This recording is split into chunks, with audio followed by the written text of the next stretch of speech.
বিসমিল্লাহির রহমানির রহিম। আসসালামু আলাইকুম। আজকে রান্না করবো মুহি কচু পুঁই শাক দিয়ে মাছের মাথা রান্না। তো আমরা দেখতে পাচ্ছেন প্রথম তেল দিয়ে পেঁয়াজ লাল লাল করে ভেজে তার মধ্যে দিয়ে দিচ্ছি,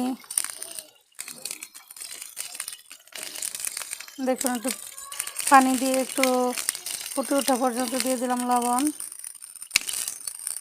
মরিচের গুঁড়ো,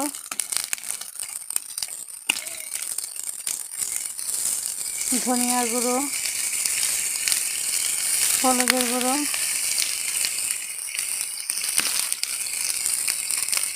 তারপরে একটু নাড়াচাড়া করে কষিয়ে নিচ্ছি। কষানো হয়ে গেলে এর মধ্যে দিয়ে দিচ্ছি মুহি, পুঁই শাক,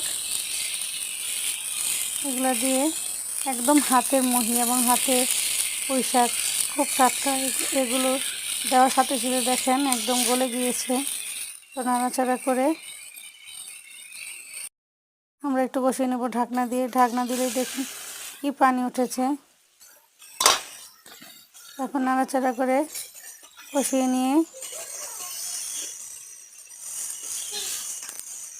তারপরে নাড়াচাড়া করে কষিয়ে নিলাম। কষিয়ে নেওয়া হয়ে গেলে দেখুন কি পানি উঠেছে, হাতের পুঁই শাক প্রায়। তারপরে একটু পানি দিয়ে দিলাম, ঠান্ডা পানি।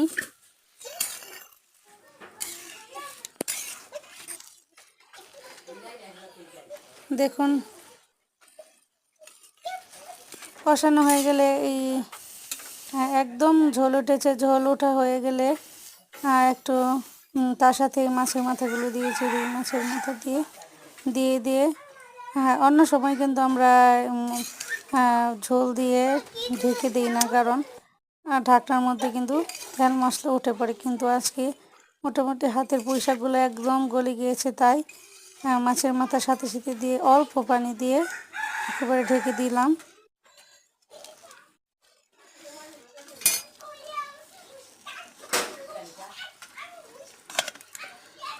এই যে দেখুন ঢাকনা দিয়ে ঢেকে দিচ্ছি। ঢাকনা উঠিয়ে তারপরে মাছের মাথাগুলো ভেঙে দিচ্ছি, ভেঙে দিলাম। তারপর এই যে দেখতে পাচ্ছেন মাছের মাথাগুলো একদম ভেঙে দিয়ে তারপরে দেখুন কি সুন্দর তরকারি হয়ে গেল আমাদের। তরকারিটা খুবই সুস্বাদু এবং ঘ্রাণটা সেই সুঘ্রাণ। ধন্যবাদ সবাইকে।